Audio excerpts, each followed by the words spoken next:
सिंधु घाटी के धार्मिक स्वरूप के अंतर्गत हम अध्ययन कर रहे थे उसका। जैसे सिंधु घाटी में धर्म का स्वरूप क्या था, कैसा था, इसी कड़ी में एक टॉपिक आया था सिंधु घाटी के पुरुष देवता। अब देखते हैं वृक्षों और पशुओं की पूजा। सिंधु क्षेत्र के लोग वृक्ष पूजा भी करते थे। एक मृण मुद्रा अथवा सील पर पीपल की डालों के बीच में विराजमान देवता चित्रित है।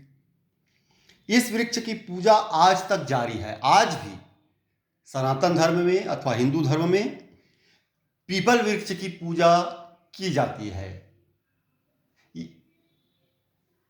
पीपल वृक्ष में अनेक देवताओं का वास माना जाता है।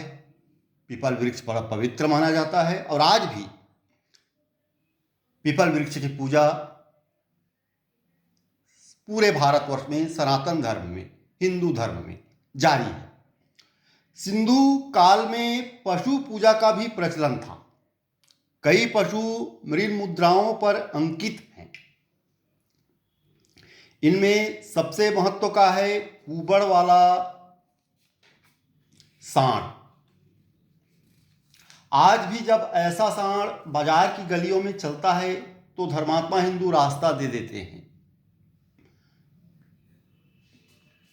इसी तरह पशुपति महादेव के चतुर्दिक पशुओं की उपस्थिति से प्रकट होता है कि उनकी भी पूजा होती थी। जैसे सिंधु काल में कुबड़ वाला सांड की पूजा का महत्व था, अत्यधिक महत्व था। वो आज भी कुबड़ वाले सांड को एक विशेष स्थान देवता के रूप में माना जाता है।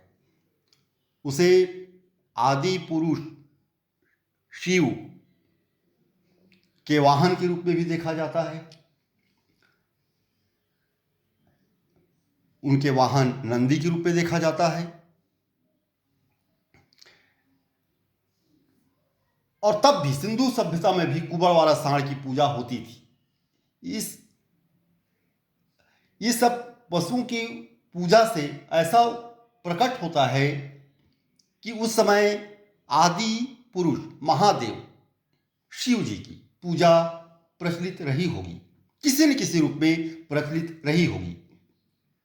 इन बातों से स्पष्ट होता है कि सिंधु प्रदेश के निवासी वृक्ष, पशु और मानव के स्वरूप में देवताओं की पूजा करते थे, परंतु वे अपने इन देवताओं के लिए मंदिर नहीं बनाते थे। ये ध्यातव्य है, ध्यान देने योग्य बात है।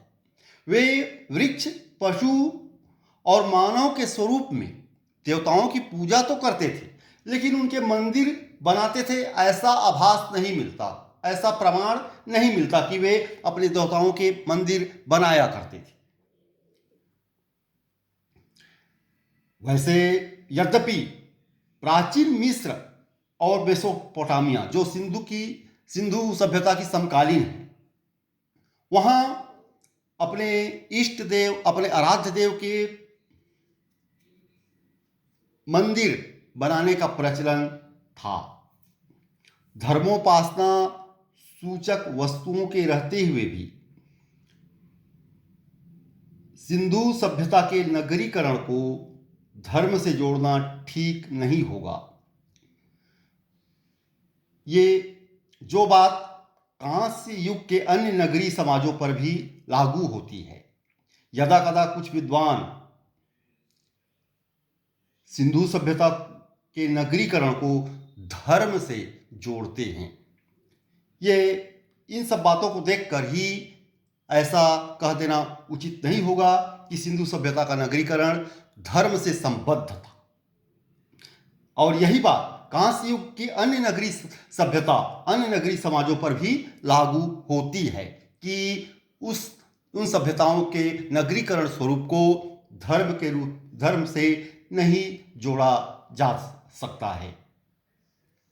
ये कुछ तर्क हैं जो विद्वान दिया करते थे, और इन तर्कों के आधार पर ही सिंधु सभ्यता या अन्य किसी भी कांस्य सभ्यता को जोड़ा, धर्म से उसके नगरीकरण को, उस नगरी सभ्यता को धर्म से जोड़ा जाना उचित नहीं होगा। अच्छा, ये इस तथ्य को प्रमाणित नहीं करता कि क्या था उस नगरीकरण का स्वरूप, उस सभ्यता का स्वरूप कि धर्म पर आधारित था, ऐसा नहीं कहा जा सकता।